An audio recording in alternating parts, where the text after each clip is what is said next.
ce n'est pas un Dieu imaginaire, c'est un Dieu qui est réel. Amen. David nous dit encore au verset 19, Dieu accomplit les désirs de ceux qui le craignent. Amen. Le verset 20, il garde ceux qui l'aiment, mais il détruit les méchants. Amen. Ma soeur, mon frère, ce matin, quelle est la raison qui te pousse à louer le Seigneur? Amen. Comptons les bienfaits de Dieu. Regarde ce que Dieu a fait pour toi depuis ce matin, depuis le début de la semaine, depuis le début du mois, depuis le début de l'année. Cherche parmi tout cela une raison de louer le Seigneur. Amen. Nous allons tous élever nos voix ce matin. Nous allons bénir le nom de notre Dieu. Alléluia. Sois loué notre Dieu. Papa, sois béni.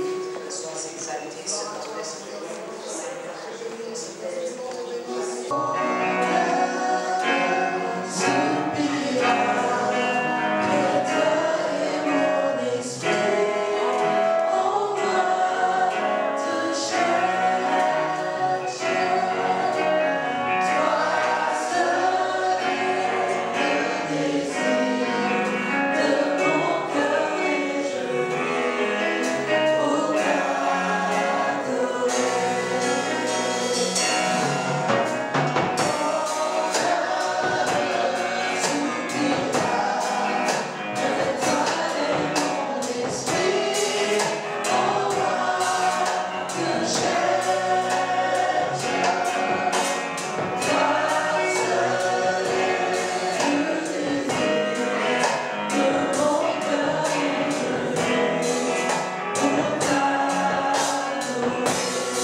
Des choses qui sont pas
Tu nous as purifiés, Seigneur. Tu nous rends, Seigneur. Tu nous permets de nous approcher du trône de la grâce ce matin. Et nous avons cette assurance que nous sommes écoutés, que nous sommes agréés. Notre présence est agréée auprès du Père. Merci, Seigneur, de nous changer. Au nom de Jésus. Amen. Amen.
Séparés les unes des autres et se posèrent sur chacun d'eux. Ils furent tous remplis du Saint-Esprit et se mirent à parler en d'autres langues selon que l'Esprit leur donnait de s'exprimer. Oui, nous voulons invoquer le Saint-Esprit ce matin.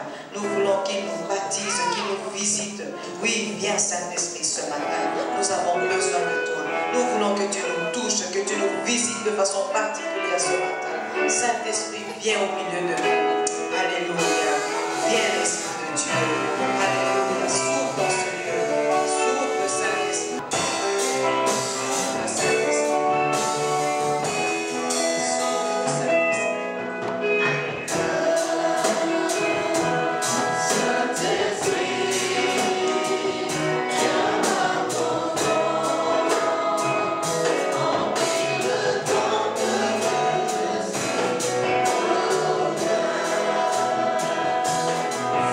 Saint-Esprit,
joie. Nous voulons être dans l'allégresse, Seigneur, parce que c'est toi qui nous accordes encore un jour de plus. C'est toi qui nous accordes le souffle de vie, la santé, le mouvement, l'être. Seigneur, nous voulons nous réjouir à toi ce matin. Nous voulons t'acclamer, nous voulons t'exalter, nous voulons te glorifier, nous voulons te bénir, nous voulons te dire merci, Seigneur. Tu es un Dieu bon pour nous, tu es un Dieu glorieux, tu es un Dieu puissant, tu es tout pour nous, tu es celui qui a accompli des œuvres admirables, tu es un Dieu compatissant, tu es un Dieu redoutable. Et lorsque tu te lèves, Seigneur, tu viens en tête de nos ennemis. Et ce matin, nous voulons, Seigneur, être Seigneur de ceux-là qui te louent, de ceux-là qui te célèbrent. Nous te bénissons, Seigneur. Sois loué, sois glorifié à jamais. Merci, Seigneur. Alléluia. Alléluia. Gloire à toi, Jésus. On peut se tenir debout ensemble, on va louer le Seigneur.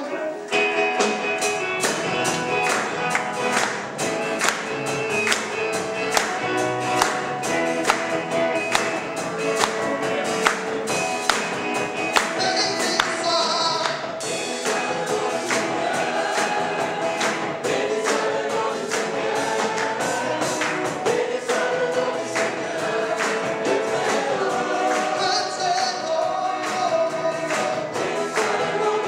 go.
proclamer notre confession de foi.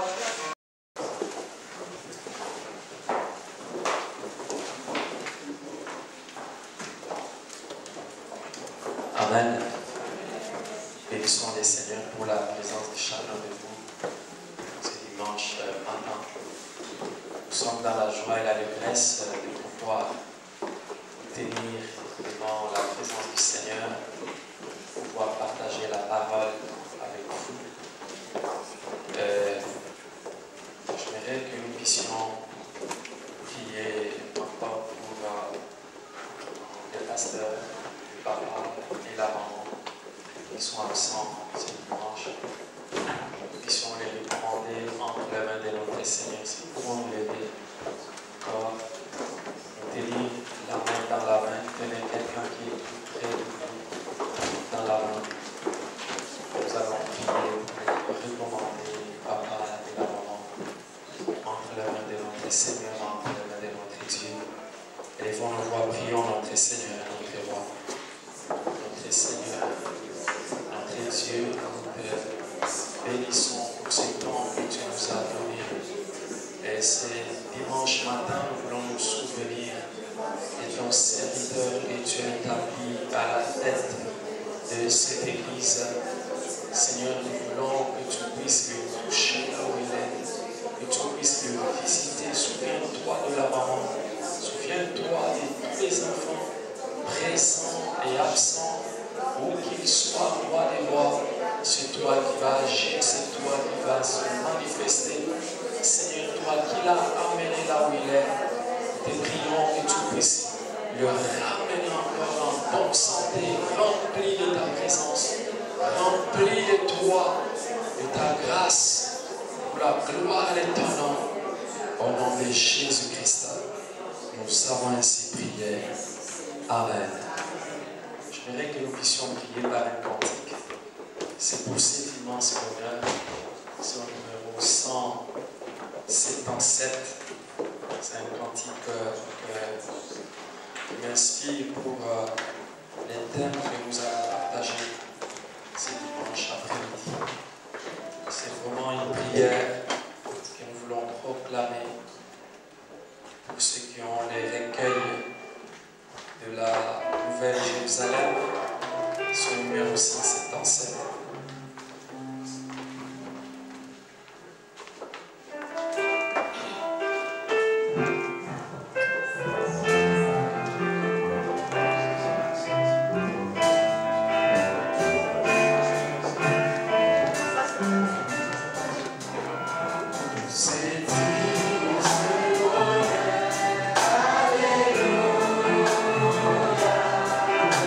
Tu as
Nous acclamons les Seigneurs, nous acclamons le roi.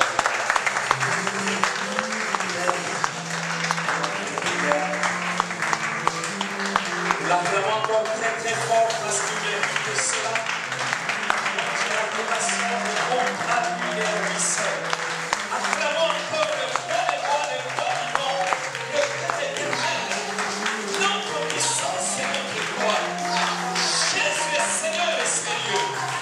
Jésus est le roi des rois.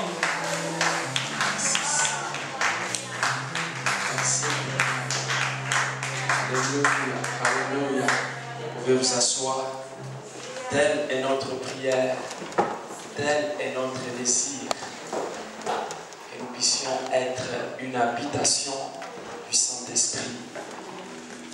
Et c'est ça le thème que nous voulons partager ce dimanche. Expérimenter la présence de Dieu ou expérimenter Dieu. Expérimenter Dieu. Pour introduire notre thème, nous voulons ouvrir nos Bibles dans l'Évangile selon Jean au chapitre 15 et le verset 5.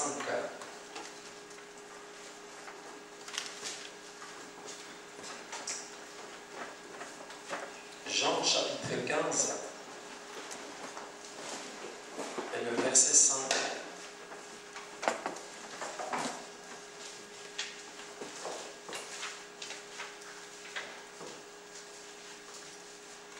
Merci. Lisons la parole de Dieu. Ensemble, nous lisons. Je suis le seul, vous êtes le serment. Celui qui demeure en moi et en qui je demeure porte beaucoup de fruits, car sans moi, vous ne pouvez rien faire. Rélisons encore pour la deuxième fois. Je suis le seul, vous êtes le serment. Celui qui demeure en moi et en qui je demeure porte beaucoup de fruits, car sans moi, vous ne pouvez rien faire. Amen. Expérimentez Dieu, expérimenter la présence de Dieu, expérimenter la puissance de Dieu. Tel est le thème que nous voulons partager ce dimanche matin. Vous savez, c'est un thème qui me touche beaucoup et c'est le seul message que j'ai pour ce temps-ci que je suis en train de partager depuis un certain temps. Expérimenter Dieu, expérimenter sa présence. Vous savez, nous sommes dans une société où on expérimente un peu tout, où on cherche un peu tout. En fait, l'homme est à la recherche de quelque chose qui peut l'aider. L'homme est à la recherche de quelque chose qui peut le faire vivre. Et il cherche tout sauf Dieu. Il est vrai qu'il y a quelques années, c'était l'Église qui dirigeait le monde. C'était l'Église qui gouvernait. Et cela s'est prolongé pendant plusieurs années. Et même la cité ou l'État était dirigé par l'Église. Mais petit à petit, l'Église a commencé à perdre sa force. L'Église a commencé à perdre son influence. En fait, les gens ont commencé à se détourner de Dieu. Ils ont commencé à mettre leur espérance et leur foi, par exemple, dans la science. Parce qu'il y a eu la révolution scientifique. Et cette révolution scientifique qui a eu a fait que les hommes ont commencé à croire plus à la science et espérer trouver leur solution dans la science. Quand ils sont malades, ils se disent nous avons des médicaments. Et par rapport à la mort, ils se disent nous avons les assurances vie. Alors nous n'avons pas besoin de Dieu parce que nous avons tout trouvé. Et c'est ce qu'on a appelé la période de la modernité, où la science a bouleversé les gens les réveils scientifiques et les gens ont cru sérieusement en abandonnant Dieu, en s'éloignant de Dieu, en mettant leur foi dans la science. Mais j'aimerais vous dire que cette période est révolue aujourd'hui. Alléluia. Amen. Nous sommes dans la période que nous pouvons appeler la post-modernité. Parce que les gens sont déçus par la science. Au moment où ils se disent que nous avons des médicaments pour traiter telle maladie, il y a une autre maladie qui surgit et la science commence à chercher. Alors les gens sont déçus. Il y a des situations difficiles, des crises qui sont en train de sévir pendant ce temps-ci. Alors qu'on se disait, nous avons les épargnes, nous avons les assurances. J'ai placé, on me disait que s'il y a quelque chose qui ne peut jamais tomber en faillite, c'est une société d'assurance. Mais nous avons vu qu'il y a des grosses sociétés d'assurance qui sont tombées en faillite. Les banques sont en train de tomber en faillite. Les pays sont en train de tomber en faillite. Alors, les hommes sont dépassés. C'est pourquoi nous avons un message, nous enfants de Dieu. Nous avons quelque chose que nous pouvons présenter, c'est Dieu. Alléluia. Ils vont dire, vous avez essayé ce que vous avez essayé. Vous avez expérimenté ce que vous avez expérimenté. Le moment est venu où vous devez expérimenter Dieu, où vous devez tester Dieu. Alléluia. Les problèmes, les gens se détournent vers d'autres choses. Il y en a qui se tournent vers les sociétés orientales. Il y en a qui se tournent vers l'alcool. Il y en a qui se tournent vers les expériences sexuelles. J'aimerais te dire que tu n'as pas besoin de ça. Alléluia. Tu n'as pas besoin pour combler ta tristesse, pour combler ce qui te manque, pour combler le vide. Tu n'as pas besoin d'expérimenter, oui, les expériences que tu as expérimentées. Oui, tu n'as pas besoin d'expérimenter l'alcool. En fait, tu l'as déjà expérimenté. Tu as expérimenté la drogue, ça ne t'a rien donné. Tu as expérimenté les femmes, ça ne t'a rien donné. Tu as expérimenté les hommes, ça ne t'a rien donné. Tu as besoin d'expérimenter Dieu. Alléluia. Alléluia. Merci beaucoup, ma sœur. Expérimente Dieu. C'est seulement quand nous allons revenir à Dieu que nous allons recevoir l'assouvissement, que nous allons être comblés. Alléluia. Il y a un vide. Il y a quelque chose qui ne peut être comblé dans l'homme que par Dieu. L'homme peut aller à gauche, à droite, peut même régner Dieu. Mais quand il va régner Dieu, ce vide ne sera jamais complet. L'homme doit rencontrer Dieu. L'homme était dans le jardin depuis les temps anciens. Tout a commencé dans le jardin de Éden. Genèse chapitre 3, le verset 7 et le suivant. Genèse chapitre 3, le verset 7. L'homme était dans le jardin. L'homme était visité par Dieu. Tous les jours, il pouvait échanger avec Dieu. Il pouvait parler avec Dieu. Il y avait quelque chose de bon entre l'homme et Dieu. Mais un jour, le malin est venu tromper. Le malin est venu apporter le mensonge. Il a dit à la femme que le jour que tu mangeras de cet arbre qui est interdit, tu deviendras comme Dieu. Alors que l'homme et la femme étaient comme des dieux. Parce que Dieu avait créé l'homme comme des dieux. Il lui avait donné tous les pouvoirs, la domination, la gestion. Et rien ne manquait à l'homme. C'était le manque de la connaissance. C'est pourquoi la parole de Dieu nous dit que nous mourrons parce que nous manquons la connaissance. Nous mourrons parce que nous n'avons pas la connaissance. Si l'homme et la femme savaient qu'ils étaient comme des dieux, je pense qu'ils n'allaient pas succomber. Qu'ils n'allaient pas succomber au mensonge de l'ennemi. Alléluia. Si l'homme et la femme savaient ce qu'ils savaient en eux, je pense qu'ils allaient le protéger. il n'allait pas le laisser avoir facilement par le mensonge de l'ennemi. Donc je disais, Genèse chapitre 3, le verset 7. Nous allons lire cela. Les yeux de l'un et de l'autre s'ouvrirent, ils connurent qu'ils étaient nus, ayant cousu des feuilles de figuier, ils s'enfirent des ceintures. La suite. Alors ils entendirent la voix de l'Éternel Dieu qui parcourait le jardin vers le soir, et l'homme et sa femme se cachèrent loin de la face de l'Éternel Dieu, au milieu des arbres du jardin. La suite.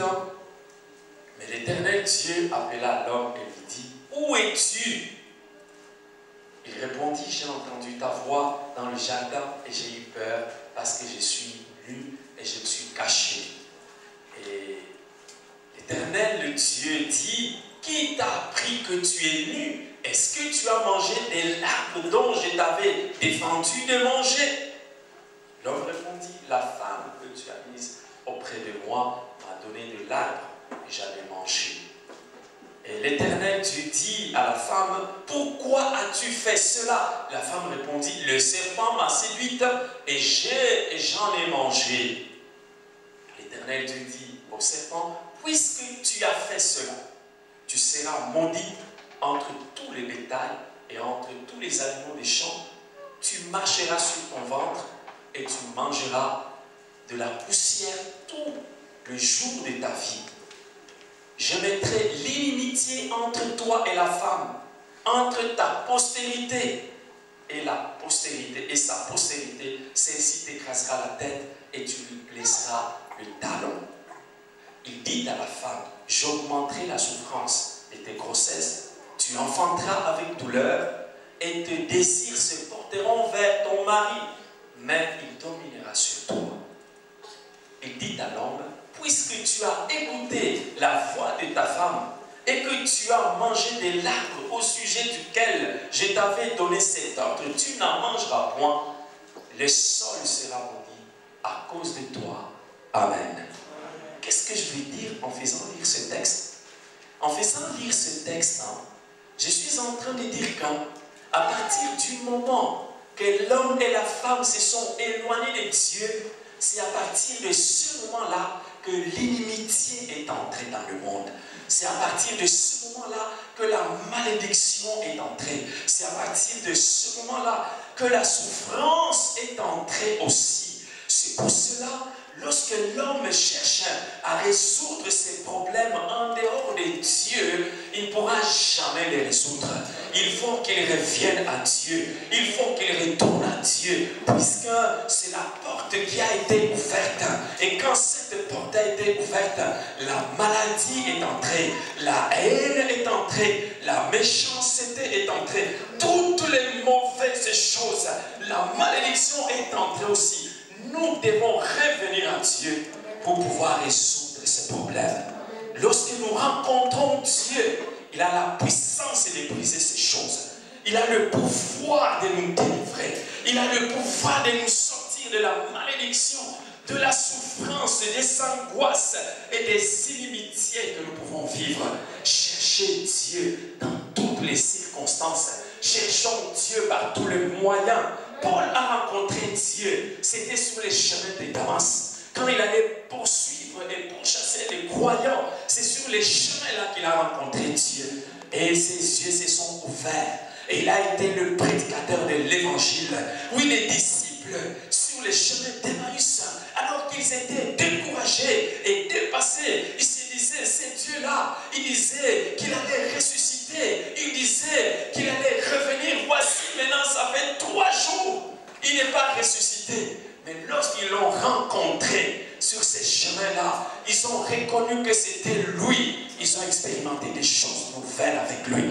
Ils lui ont dit, viens, nous voulons rester avec toi. Nous voulons manger avec toi. Mais le Seigneur devait partir.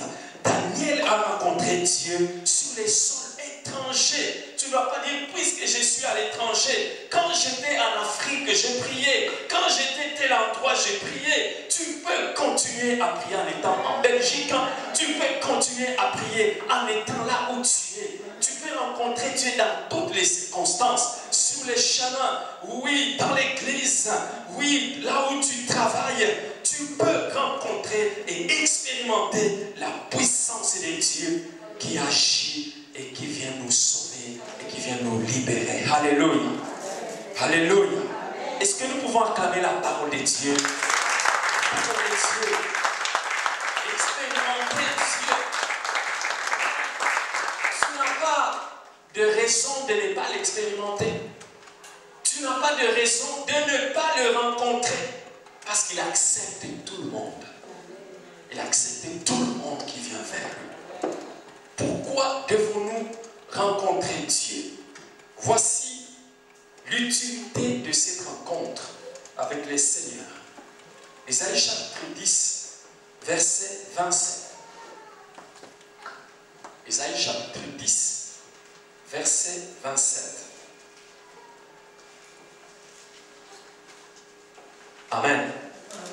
En ces jours, son fardeau sera ôté des dessus ton épaule et son joug des dessus ton cou, et la graisse fera éclater les joues. Alléluia.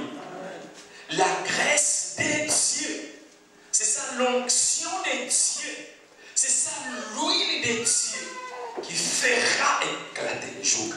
La présence de Dieu, l'onction de Dieu ne résiste à quoi que ce soit, plutôt n'est arrêté à quoi que ce soit.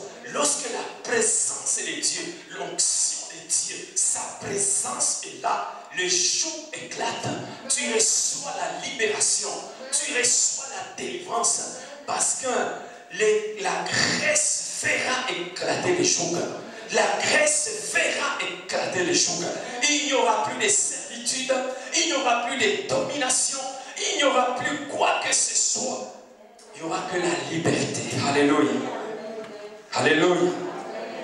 Alléluia. Alléluia. La puissance de Dieu vient éclater les jougs.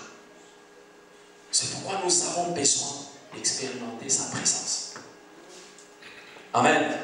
Quand tu vas expérimenter sa présence, tous les jours, tous les fardeaux, toutes les oppressions, toutes les pressions vont disparaître, vont éclater au nom de Jésus.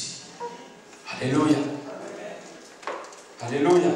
Et ma prière est que tu expérimentes ce dimanche la présence de Dieu. Que tu expérimentes quelque chose de Dieu. Tu ne vas pas retourner tel que tu es venu. Parce que sa présence est au milieu de nous. Parce que sa présence est venue pour te libérer. Parce que sa présence est venue te rencontrer. Parce que sa présence est venue te toucher. Parce que sa présence est venue te visiter. Alléluia. Alléluia. La présence de Dieu est très très importante pendant le temps de la fin que nous sommes en train de vivre. Amen. Pendant le temps de la fin, j'ai entendu à la radio RTBF le matin le journaliste Mehdi Kalfat qui disait qu'il nous reste maximum 100 années pour vivre sur la terre, et disait-il, il ne s'agit plus de prédictions, mais maintenant ce sont vraiment des recherches qui ont été menées et qui montrent qu'il n'y a plus beaucoup de temps à vivre sur la terre. C'est la RTBF qui a dit ça.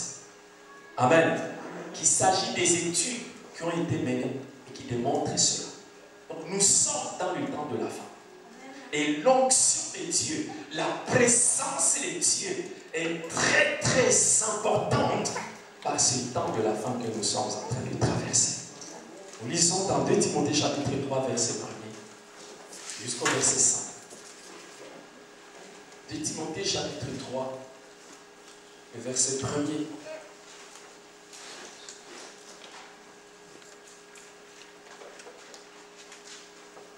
De Timothée chapitre 3, le verset 1er. Sache que dans le dernier jour, il y aura des temps difficiles, car les hommes seront égoïstes, amis de l'argent, fanfarons, hautains, blasphémateurs, rebelles à leurs parents, ingrats, irréligieux, insensibles, déloyaux, calomniateurs, intempérants, cruels, ennemis des gens de bien, traîtres, emportés, enflés d'orgueil, aimant le plaisir plus que Dieu, ayant l'apparence de la piété, mais régnant ce qui en fait la force, éloigne-toi de ces hommes-là. Amen. Amen. La parole de Dieu nous dit que les temps seront difficiles. C'est pourquoi tu as besoin d'expérimenter Dieu. Lorsque les temps vont devenir difficiles et que les gens vont devenir égoïstes, tu pensais que quelqu'un allait t'aider et la personne ne peut plus t'aider. Tu pensais que telle personne allait me soutenir, allait me donner, allait me sortir de la situation. La personne ne peut plus. Parce que les temps sont devenus difficiles. Les gens sont devenus orgueilleux. Les gens sont devenus fanfarons. Comment tu vas faire? Tu ne vas pas te lamenter. Tu ne vas pas pleurer. Tu ne vas pas te dire tout le monde m'a abandonné. Tout le monde m'a laissé. Où est-ce que je vais aller? Tu auras la présence de Dieu. Alléluia. Lorsqu'on a la présence de Dieu, on ne se lamente pas. Lorsqu'on a la présence de Dieu, on ne pleure pas. Lorsqu'on a la présence de Dieu, on reste calme et tranquille. Parce que Dieu donne la solution. Parce que Dieu nous sort des situations difficiles.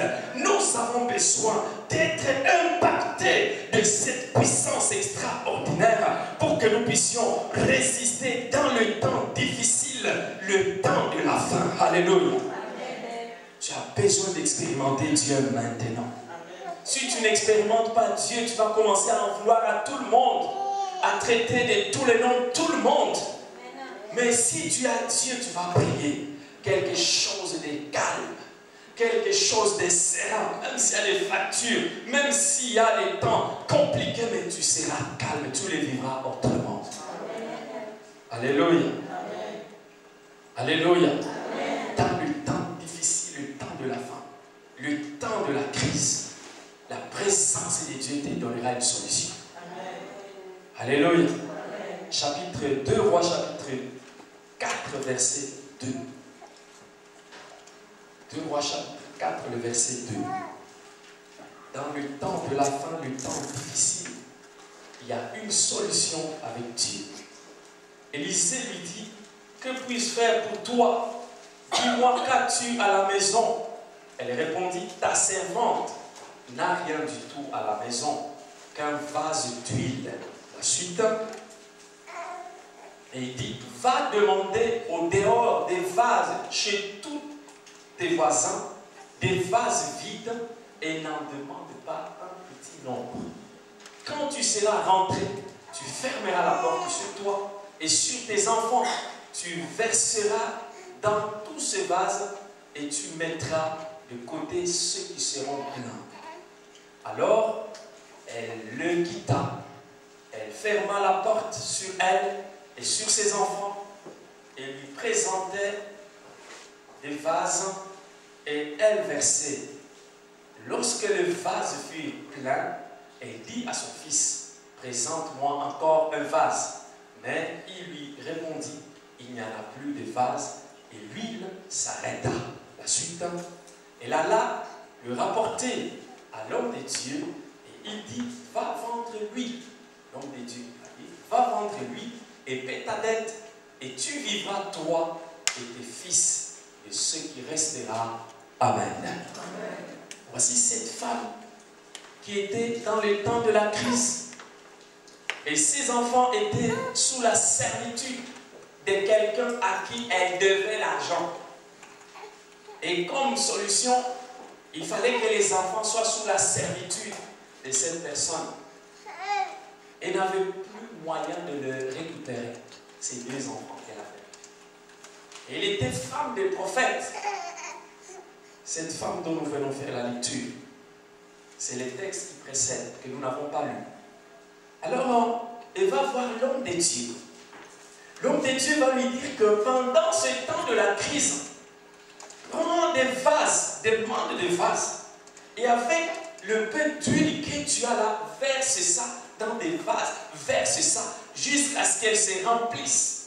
Alors les vases se sont remplis. Et il a été chez l'homme de Dieu. L'homme de Dieu lui a dit, va vendre ça. Et tu auras de quoi manger. Tu auras de quoi libérer tes enfants. Alléluia. La présence de Dieu te donnera une solution pendant le temps difficile. Alléluia. La présence de Dieu te donnera de quoi manger pendant le temps de la crise. Le ciel doit s'ouvrir.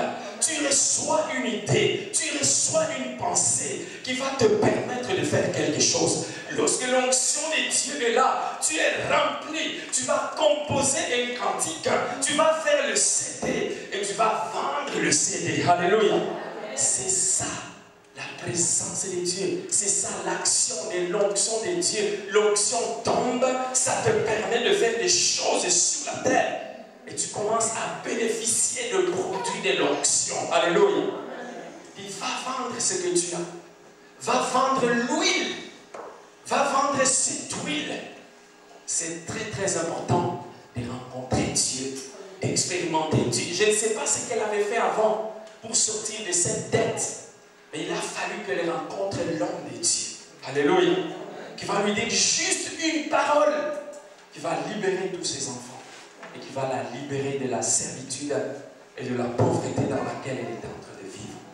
Donc c'est très très important que nous puissions vivre dans l'onction de Dieu, la présence de Dieu. Tous les jours, Dieu nous parlera, Dieu nous ouvrira la pensée, Dieu nous ouvrira notre intelligence. Dieu nous amènera dans des relations qui vont nous permettre d'aller de l'avant. C'est pourquoi on a dit à cette femme, va voir des voisins, va voir des voisins. C'est important d'avoir des bonnes relations avec les autres. Amen. Amen. Et c'est comme ça que nous allons recevoir. Voici rapidement deux choses qui vont nous maintenir dans la présence de Dieu avant d'aller plus loin. La parole de Dieu, la méditation de la parole. Médite la parole jour et nuit, ne t'éloigne pas de la parole. Alléluia. Elle est le paix de l'esprit. Elle est la parole qui nourrit et qui va te permettre encore d'être dans la présence de Dieu. Il ne faut jamais négliger la prière. Tu dois être un homme de prière. Tu dois prier tout le temps, le matin, midi, soir. Tu dois apprendre à te mettre à part, à négliger parfois la nourriture, oublier à manger. Ça va te permettre de demeurer dans la présence de Dieu. Et j'allais dire la sanctification. Amen. Mais je sais que si tu médites la parole, tu es dans la prière, certainement tu seras dans la sanctification. Amen. Amen. Amen. Voici d'autres choses que la présence de Dieu fait dans nos vies. Autre chose que la présence de Dieu fait dans nos vies, la présence de Dieu vient détruire les puissances maléfiques dans notre vie. L'influence négative que nous avons reçue de nos familles, de nos origines, la puissance de Dieu est là. Alléluia. Dans 1 Jean chapitre 3 verset 8, 1 Jean chapitre 3 le verset 8, il y a là juste un verset qui nous montre que Dieu est venu détruire les puissances de l'ennemi. Dieu est venu détruire les œuvres du diable. C'est lui qui pêche et du diable, car le diable pêche dès le commencement. C'est la suite.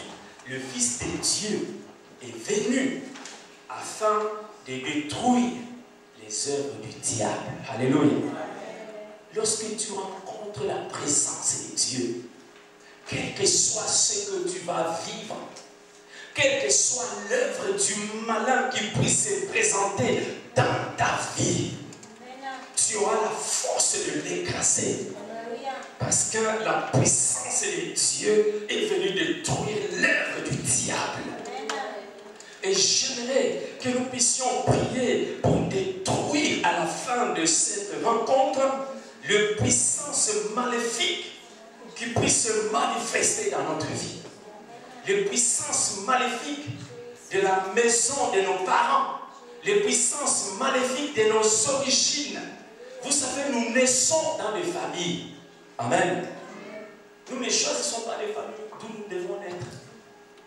Et nous transportons l'ADN de nos parents. Amen. Ça, c'est prouvé scientifiquement. On n'a pas besoin de la spiritualité pour le savoir. Amen. Alors, nous sommes influencés par ces tempéraments de nos parents, par cette attitude de nos parents. Ils avaient des mauvaises attitudes. Que nous les voulions ou pas, nous nous trouverons dans ces tempéraments et dans cette attitude. Alors, le but de l'onction de Dieu, de la présence de Dieu, et le but pour lequel je suis en train de dire ça, ce n'est pas pour diviser les parents avec les enfants, diviser le mère avec leurs enfants, ou les papas avec leurs enfants. C'est pour que ces mauvaises influences, ce qui n'est pas bon, soient détruits au nom de Jésus, et que la paix et l'amour de Dieu puissent demeurer dans notre vie. Que nous puissions vivre correctement sans l'influence. Ton papa tapait les femmes, tu commences à taper la femme. Ta mère manquait de respect au mari, tu commences à manquer de respect à ton mari. Tu ne sais pas pourquoi. Tu dois prier Dieu pour que cette influence négative puisse être anéantie au nom de Jésus. Alléluia. Alléluia. Il y a bien sûr d'autres influences spirituelles. Vous ne savez pas ce que les parents ont fait. Vous ne savez pas ce que les grands-parents ont fait. Alors, ça retombe sur toi. Tu es influencé négativement. Les puissances maléfiques te poursuivent et te pourchassent. Même si tu te transportes, tu déménages, ça, ce n'est pas un problème. La distance, ce n'est pas un problème pour les puissances des ténèbres. Amen. Amen. Ils seront toujours là. Mais, ce qui est important, on doit traiter cette situation. Amen. C'est une affaire qu'on ne doit jamais négliger. C'est une affaire qu'on doit prendre au sérieux. Lorsque ce n'est pas traité, l'influence de ta destinée peut peut-être avancer. Je voulais dire, ta destinée peut peut-être avancer. Mais arrivé à certains moments, tout s'écroule. On n'arrive pas à conclure. On n'arrive pas à réaliser quelque chose. On avance, on avance, on avance, et on arrive à certains moments là où on devait conclure. C'est ce qu'on appelle l'esprit d'inachèvement. Les puissances maléfiques peuvent te laisser avancer, mais ils ne te laisseront peut-être pas conclure ce que tu dois conclure, réaliser ce que tu dois réaliser. Lorsque tu constates qu'il y a l'inachèvement, tu fais des choses, tu n'achèves pas. Tu dois aussi regarder du côté des puissances maléfiques de la maison de ton père, de la maison de ta mère et des origines. Amen. Amen.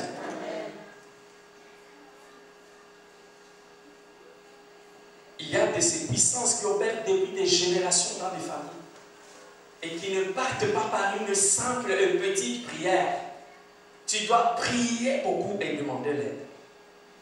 Nous devons en parler parce que c'est important. Amen. Amen. Les échecs, l'instabilité matrimoniale, la régression, on va avancer, on arrive quelque part, on recommence, on ne va pas de l'avant. La stagnation, la liste est longue. Et tu peux regarder dans ta vie et réaliser qu'il y a quelque chose qui ne va pas. Il y a quelque chose que tu dois combattre. Amen. Et que tu ne dois pas laisser comme ça. Lorsque ces problèmes ne sont pas traités, ces problèmes peuvent te poursuivre des générations en génération parce que ça n'a pas été traité. Amen. Tu dois aller à l'hôpital de Dieu, rencontrer Dieu pour traiter ces problèmes et les soigner. Genèse chapitre 12, le verset 10. Il y a là un exemple d'Abraham concernant les puissances maléfiques de la maison de ton père. Abraham reçoit cet appel pour être béni par Dieu. Mais voici que, au lieu que la bénédiction tombe, c'est la famine qui va tomber. Le texte que nous lisons, que nous devons lire, nous dit ceci. Il eut une famine dans le pays et Abraham descendit en Égypte pour y séjourner, car la famine était grande dans le pays. Comme il était prêt d'entrer en Égypte, il dit à Sarah, sa femme, « Voici, je sais que tu es une femme belle de figure. Quand les Égyptiens te verront, ils diront, c'est sa femme, et ils me tueront et te laisseront la vie. Je te prie que tu es ma sœur, afin que je sois bien traité à cause de toi et que mon âme vive grâce à toi. Amen. » Il y a là un enseignement sur l'exposition de l'époux. On ne doit pas exposer l'époux, on ne doit pas exposer sa femme. On doit la préserver. Mais ce que je voulais dire ici, c'est juste montrer que ce problème de mensonge qui a commencé avec Abraham a continué dans la famille d'Abraham. Les fils d'Abraham vont utiliser le même mensonge. Il va arriver quelque part, quand il va être pourchassé, persécuté, il va aussi dire à sa femme, tu dois dire que tu n'es pas ma femme. Il faut que tu dises que tu es ma sœur. Le mensonge a commencé à poursuivre Isaac. Jacob est allé là-bas. Vous connaissez l'histoire de Jacob, qui est de la descendance toujours d'Abraham. Et il a commencé aussi par être un grand menteur. Les enfants de Jacob ont commencé à mentir. Concernant Joseph, qu'il était mort alors qu'il avait vendu. Après des générations, le mensonge était en train de poursuivre. Parce que le problème n'était pas traité. Amen. Le deuxième exemple que je vais donner, c'est l'exemple de Moïse. Genèse 49, versets 5 et 7.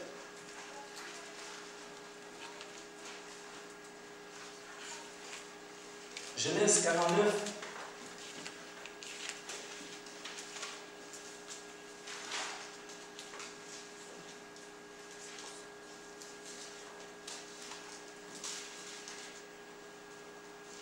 versets 5 et 7, à partir du verset 5 jusqu'au verset 7, Siméon et Lévi, son frère. Siméon et Lévi, son frère, leurs glaives sont des instruments de violence. Que mon âme n'entre point dans leur conciliabule, que mon esprit ne s'unisse point à leur assemblée, car dans leur colère, ils ont tué des hommes, et dans leur méchanceté,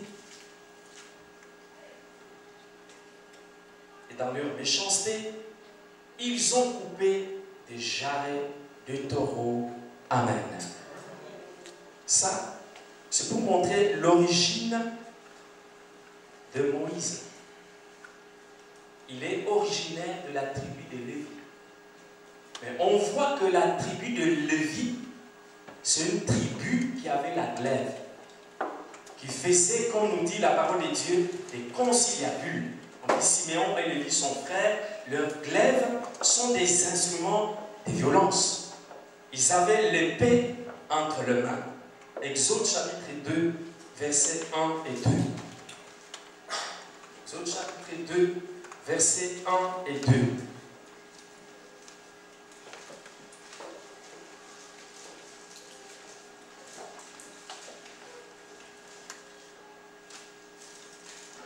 Un homme de la maison de Lévi avait pris pour femme une fille de Lévi.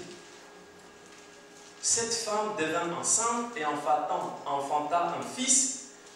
Elle vit qu'il était beau, et elle le cacha pendant 3 mois. Ne pouvant plus le cacher, elle prit une caisse de jonc et qu'elle enduisit de bitume et de bois, et il y mit l'enfant et le déposa parmi les roseaux sur le bord du fleuve. Et vous connaissez l'histoire, hein? Moïse va être ramassé, on va lui donner le nom de Moïse parce qu'elle a été trouvée ou sauvée des eaux. Amen.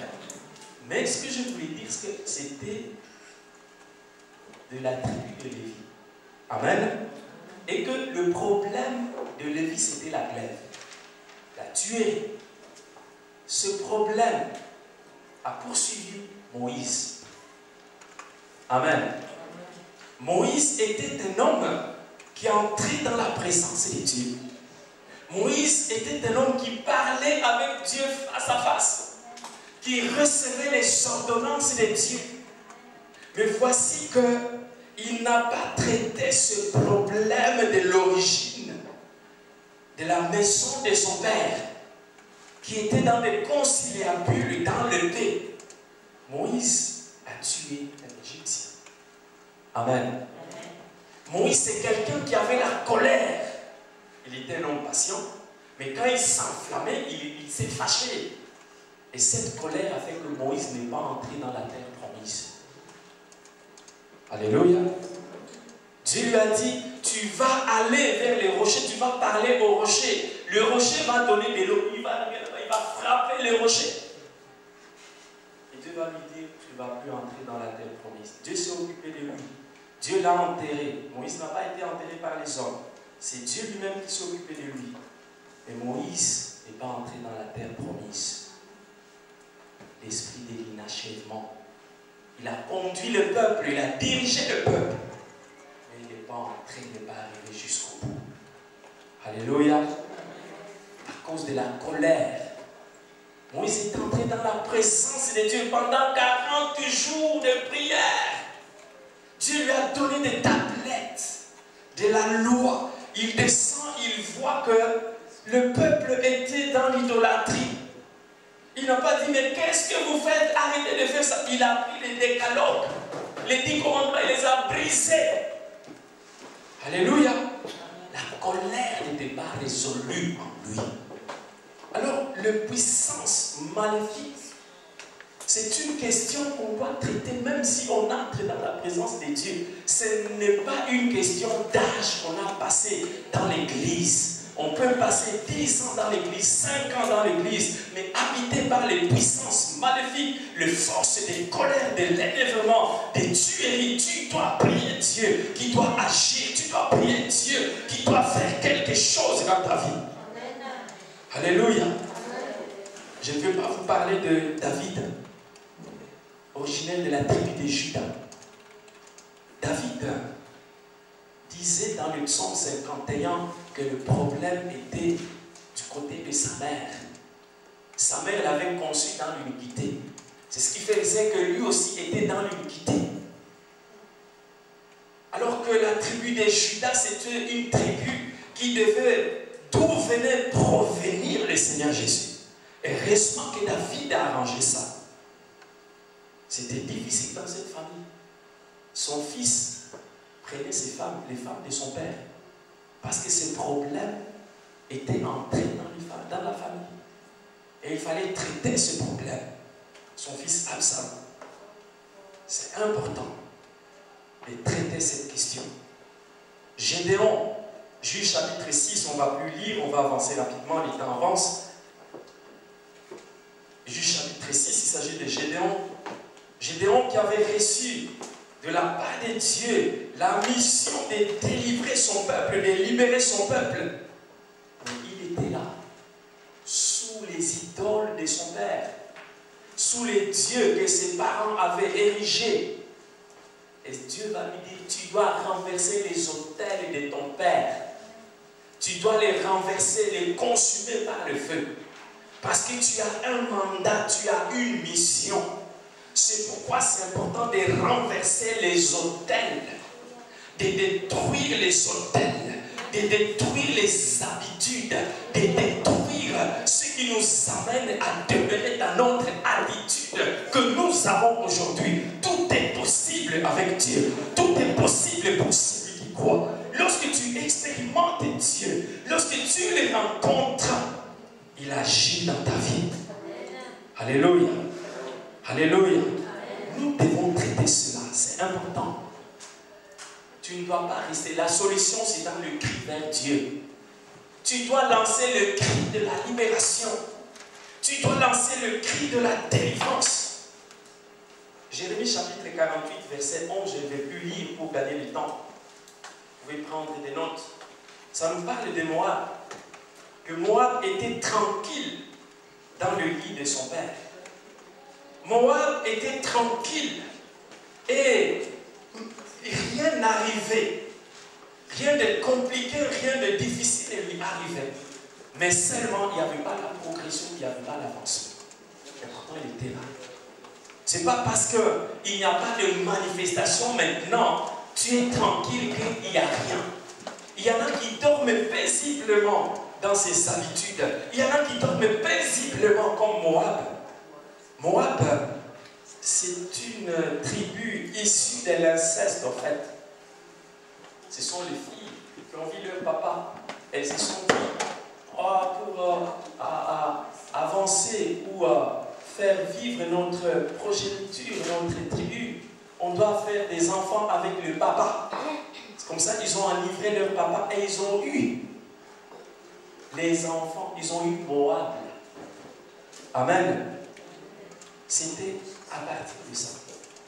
Et c'est de là vous verrez qu'il y a les Sodomes et les Gomorrhes et la suite, c'est à partir de ça. Parce que cette question n'était pas traitée. Et on dit que Moab se couchait, Moab était tranquille. Tu ne dois pas rester tranquille devant ces situations. Tu ne vas pas dormir calmement. J'aimerais que tu aies une sainte colère où tu vas te dire, je veux me lever, entrer dans la présence de Dieu pour poser des questions à Dieu, pour que je puisse comprendre ce que Dieu est en train de faire. Qu'est-ce qui est arrivé dans ma vie? Lorsque tu pries, Dieu t'ouvrira les yeux. Alléluia. Il te permettra de percer le muraille. Comme il a fait avec Ézéchiel, il a permis qu'il puisse percer le muraille. Et il a vu des choses. Il a commencé à prier. Alléluia. Jésus a commencé à se plaindre que les gens étaient comme ces enfants qui étaient sur la place publique. Luc chapitre 7, verset 31, pour ceux qui prennent des notes. Ils étaient comme ces enfants qui étaient sur la place publique et qui étaient là. On les a chanté des complaintes. Elles n'ont pas pleuré. On les a chanté des flûtes, elles n'ont pas dansé. Elles étaient insensibles.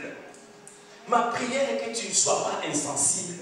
Ma prière est que le Saint-Esprit te réveille maintenant. Ma prière est que le Saint-Esprit te révolte afin que tu puisses prendre le temps de lancer le cri de la libération, le cri de la délivrance. Le moment est venu où tu vas crier vers Dieu. Nous ne devons pas toujours prier calmement. Vous savez, lorsque nous devons changer de position, lorsque nous devons changer de destinée parfois, nous devons crier. Bartimée en avait assez de demander le monde, assez de demander l'argent. Un jour, il a vu le Seigneur Jésus passer. Il est allé dire, Jésus, fils de David. Et il a su qu'il devait passer parce qu'il était aveugle. Jésus, fils de David, aie pitié de moi. Le Seigneur était déjà passé, il a dit, amène-le-moi ici. On l'a amené. Et ce jour-là, il a été libéré. Alléluia.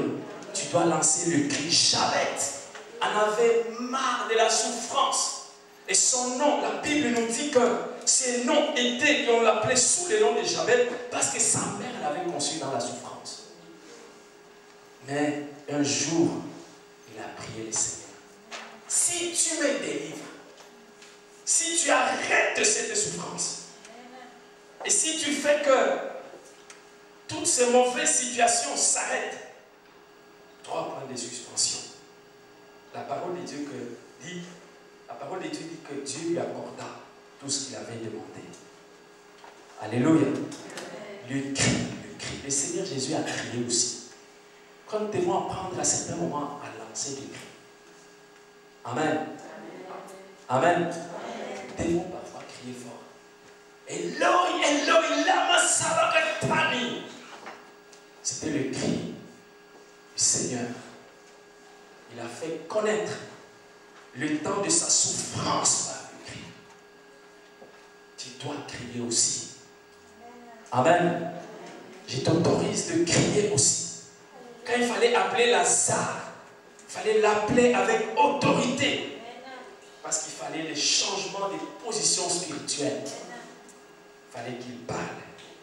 Il y a des choses que tu dois changer. Il est vrai que tu ne peux pas changer ta famille. Tu ne peux pas changer ton origine. Mais tu peux au moins changer ton héritage spirituel. Alléluia. Et cela, tu peux le faire par la prière. Ta prière doit changer. À partir du moment que la prière change, le reste de ta vie peut aussi changer. Commencez par changer ta vie de prière. Commencez par changer ta vie de prière. Parce que l'ennemi commence par détruire la vie de prière. La vie de prière devient comme ça, inefficace. Même pas 3 minutes de prière. Mais le Seigneur veut que tu changes ta vie de prière. Que tu puisses entrer dans les eaux profondes. Vous savez, les puissances maléfiques, on peut les trouver dans la famille entre frères et sœurs. Je ne vais pas vous parler de Caïn et Abel parce que le temps est avancé déjà. Amen. Caïn et Abel, c'était les sœurs et le frère de la même maison. Ils ont rencontré ces problèmes. Ils ont vécu ces problèmes. Les filles, envers leur père, envers leur mère, des problèmes de puissance maléfique, des tensions, des méchancetés inhérentes. Il y a des méchancetés qu'on rencontre quand on vient. Il y a des méchancetés qu'on acquiert par la vie. Amen. On devient méchant comme ça. Et nous devons prier. Même dans les couples, l'homme et la femme, ils se commettent de méchanceté. Ils vivent comme des ennemis dans la même maison, dans le même lit. Nous devons traiter ce problème. Vous n'êtes pas des ennemis, vous êtes des amis. Amen. Ça, c'est le plan de l'ennemi. Ouh là là. Le temps avance très vite. Je vais m'arrêter là. J'avais préparé aussi que je puisse vous parler de la puissance de Dieu ou la présence de Dieu dans la mauvaise saison. Amen. Parce que lorsque les choses ne marchent pas dans la vie, il n'y a pas que le problème de puissance maléfique. Il y a aussi des problèmes de saison. Amen. Lorsque on est dans la saison, les choses vont naturellement. On ne fournit pas beaucoup d'efforts pour avoir certaines choses. Par exemple, nous sommes en été. Et pour avoir la température qu'il fait maintenant dans cette pièce, on ne fournit aucun effort. Parce que c'est la saison. Amen. Maintenant, en hiver, tu veux avoir la même température qu'il fait maintenant. Je ne sais pas si c'est 23 degrés ou 24 degrés. Je ne sais pas combien à peu près il fait maintenant dans la pièce. Pour avoir ça, tu vas faire comme ça. Tu dois chercher des chauffages, tu dois allumer par-ci, par-là. Parce que ce n'est plus la saison. Amen. Amen. Lorsqu'on n'est plus dans la saison, les temps deviennent compliqués, difficiles. J'ai entendu un pasteur qui disait qu'il avait une grande église. Et dans son église, il y a plus des hommes que des femmes. C'est une église spéciale. Souvent, on sait que dans mon église, c'est plus des femmes que des hommes. Alors, il dit qu'ils font toujours des statistiques, ils comptent les nombres d'hommes, les nombres de femmes. C'est plus d'hommes que des femmes dans son église. Mais dans cette église-là, les femmes viennent lui dire, pasteur, il n'y a pas d'hommes ici pour nous épouser. Il n'y a pas d'hommes. Alors lui, il compte les statistiques. Il voit qu'il y a plus d'hommes que de femmes. Amen. Il disait qu'il y avait à peu près 3 hommes sur 4 femmes. Et alors, il y a une autre, ce sont les femmes, il disait-il, qui étaient entre 30 ans et 40 ans. Alors ce sont ces femmes-là qui lui disaient, il n'y a pas d'homme, il n'y a pas d'homme dans cette église. Alors il y avait une autre catégorie, c'était les femmes entre 20, 25 ans et 30. Et il venait lui dire tout le temps, pasteur, les hommes nous dérangent. Pasteur, les hommes nous dérangent, il faut bien parler aux hommes. Alors il s'est dit, il y a un problème des saisons ici. Amen. Il y en a qui ont passé leur saison. Il y en a qui ne sont plus dans leur saison. Parce que Dieu t'avait placé dans une saison et que tu as laissé passer cette saison. Pour avoir le produit ou le fruit de la saison, ça va devenir difficile. Les hommes qui décident, comme on fait chez nous en Afrique, ils décident le plus sur la route. Ça devient difficile. Ce n'est plus la saison. Et cela, où j'ai été chercher chaque fois, j'ai passé du temps à chercher, je me disais, Seigneur, comment faire? Et ceux qui ont passé leur saison, comment ils vont vivre? Et ceux qui ont passé leur saison, comment ils vont faire? Et là, j'ai reçu cette révélation. Dieu m'a envoyé dans Genèse chapitre 18, le verset 12. Nous n'allons pas lire. Genèse chapitre 18, verset 12, qui nous parle de Sarah. Alléluia. Sarah qui était dans l'âge avancé. Sarah qui ne pouvait plus avoir les enfants. Mais un jour, son mari rencontre les envoyés de Dieu. Pendant qu'il était assis sur l'arbre de Mambré. Et là, les envoyés arrivent. Il dit rapidement, prends de l'huile, prends de la farine, fais quelque chose. Il a pris les animaux, on a préparé, ils ont mangé. Quand ils ont fini de manger, ils ont dit l'année prochaine, à cette même période-ci, tu auras un enfant. Sarah a commencé à rire. Amen. Il a dit, ta servante, il n'y a plus de moyens d'avoir les enfants. Et ton serviteur est déjà vieux. C'était pour dire tout ce qu'il pouvait dire, qu'il n'y avait plus la possibilité d'avoir les enfants. Alléluia. Ce n'était pas dans la saison. Mais puisque c'était la parole de Dieu, puisque Sarah a rencontré Dieu, puisque Abraham a rencontré Dieu, Dieu n'est pas limité par les saisons. Dieu peut faire quelque chose dans la saison difficile, dans les temps durs. Dieu peut produire. Dieu peut te permettre d'avoir des enfants. Dieu peut te permettre d'avoir des Isaac pendant que le temps devient difficile. Pierre était à la pêche toute la nuit. Il a cherché le poisson, il n'en a pas trouvé. Mais le matin, il rencontre le Seigneur qui lui a demandé son barque. La barque pour prêcher, il a prêché, il a utilisé. Je suis dans Luc chapitre 5, verset 1 à 5. Pour ceux qui prennent des notes comme ça, c'est complet. Tout ce que j'ai dit là, c'est que la Bible. Luc chapitre 5, l'histoire de Pierre. Alors, ils ont rencontré le Seigneur. Il va dire à Pierre, maintenant, va dans les eaux profondes et tu auras les poissons.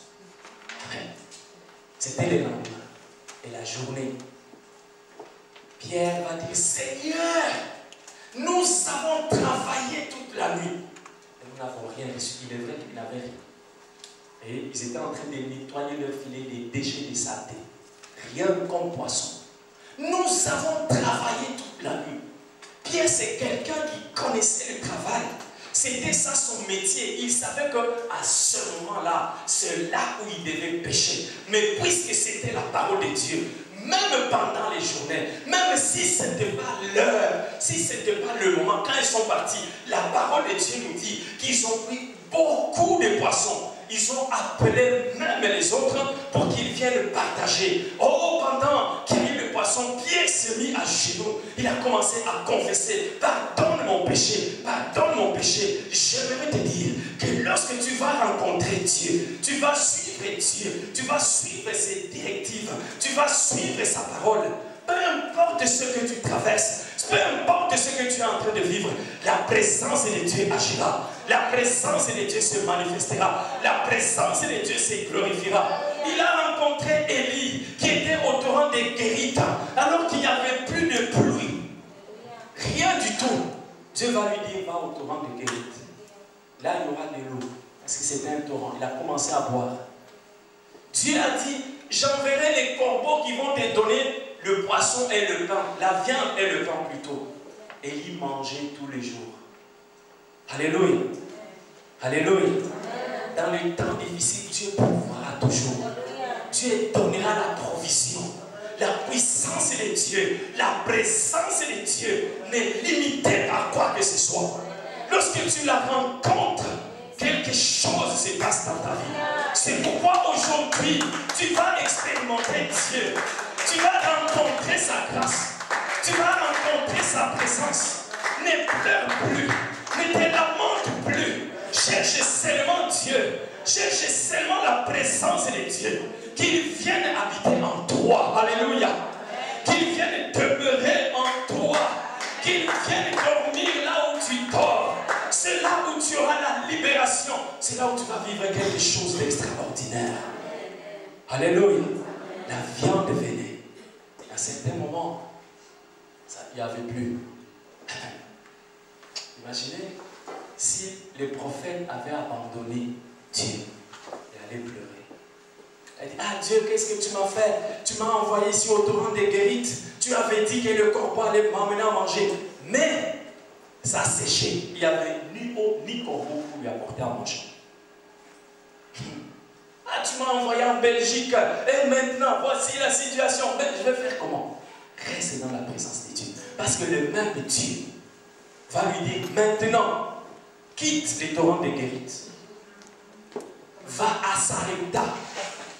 Là, il y a une femme qui va te donner à manger. Alléluia. Et il va partir sur l'ordre de Dieu. Tu dois entendre Dieu. Tu dois comprendre Dieu. Tu dois chercher Dieu. Dieu a toujours une seconde solution. Dieu a toujours un second plan. Dieu a toujours une deuxième solution pour toi. Caïn a tué son frère Abel. Dieu a donné un autre enfant, Seth.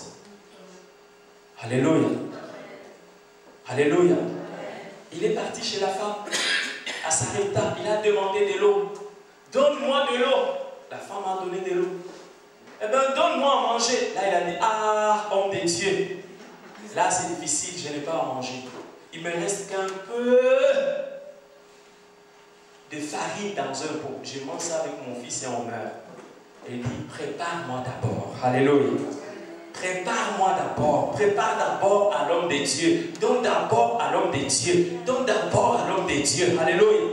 Il y a des choses que tu dois d'abord donner à l'homme de Dieu. Tu dois donner à l'église ton offrande, ta dîme régulièrement. Il y a certaines choses que tu dois donner à Dieu aussi. L'homme de Dieu doit aussi manger, je voulais dire. Il y a ce que tu donnes à l'église, ça appartient à l'église. Continue, c'est très bien. Tu dois apprendre à donner aussi à l'homme de Dieu. Alléluia. Quand il va manger, il a dit la farine là ne va plus finir. L'huile là ne va plus finir. Et il est vrai que cette femme n'est pas morte de faim. Parce qu'il avait obéi à la parole de Dieu.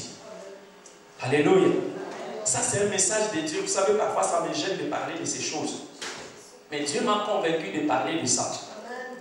Dieu m'a convaincu comment? J'étais en train de parler de ça. J'enseignais à l'église, chez moi à Bruxelles, 296 chaussée d'Actes, à 14 h. Je disais à l'église que vous devez apprendre à donner aussi aux hommes de Dieu. J'ai fini ma prière, ma prédication. À la fin, une sœur avait préparé un cadeau pour moi. Une sœur qui a commencé à faire ses activités. Elle m'a apporté un beau cadeau. Amen. Moi-même, j'étais étonné. On m'a beaucoup dépassé. Je lui ai dit, écoute, tu es là pour confirmer ce que j'ai dit. Elle ne savait pas que j'allais prêcher sur ça. Et moi aussi, je ne savais pas qu'elle avait préparé un cadeau pour moi. Quand j'ai fini comme ça, elle est venue autour de la chair avec un beau cadeau. Ma soeur, voilà mon cadeau que j'ai apporté pour toi, pour les affaires que j'ai commencées. Amen. Tu dois donner à l'homme de Dieu aussi. Quand tu donnes à l'homme de Dieu, ta farine là ne s'épuise pas. Dieu est capable de changer les déserts en étant. Amen. Le désert peut être changé en étant d'eau parce que Dieu est là pour changer les choses. Nous allons nous lever pour prier. Nous allons faire une prière agressive rapidement avant de partager la Sainte Seine. C'est pourquoi j'ai écouté certaines choses. Je peux entrer encore dans les détails. Veuillez m'excuser pour les quelques minutes où j'étais envers les débordements. Mais j'aimerais que nous puissions prier. Nous devons traiter certains problèmes dans l'immédiat. Amen. Nous devons parler à Dieu dans l'immédiat pour ces problèmes, pour ces situations que nous sommes en train de vivre, la stagnation, la régression, le manque de conclusion, l'inachèvement des choses, que le Seigneur nous aide pendant ces temps-ci. Il est notre puissance et notre gloire. Il est notre salut et notre délivrance. Il est celui qui accomplit des choses que l'œil n'a point vues, que l'oreille n'a point entendues, des choses qui dépassent notre entendement. Nous allons prier. Nous allons prier maintenant. Nous allons prier dans notre vie. Nous allons utiliser quelques armes inhabituelles.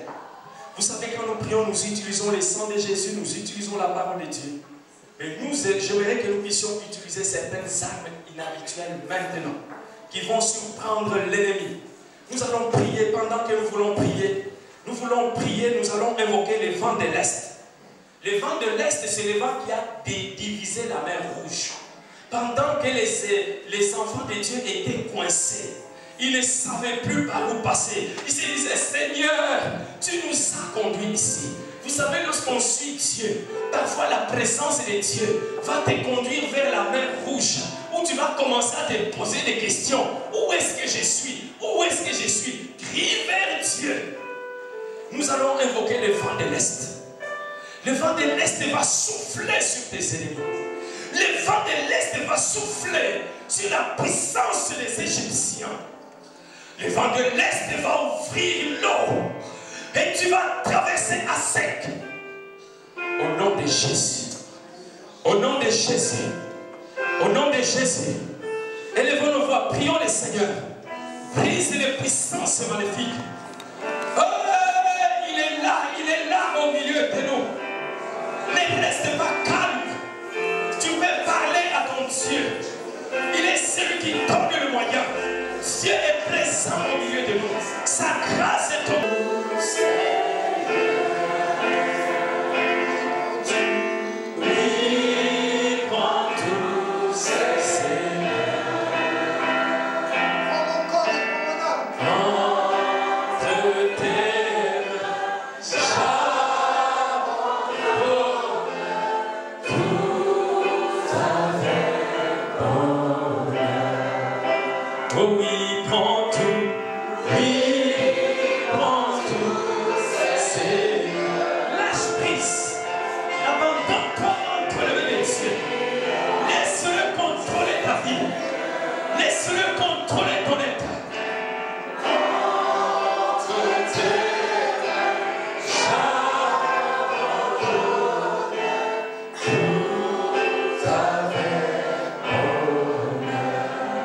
Saint-Esprit dans notre vie, qu'il vienne dans ta vie maintenant, qu'il vienne te remplir, expérimenter sa présence. Voici le moment.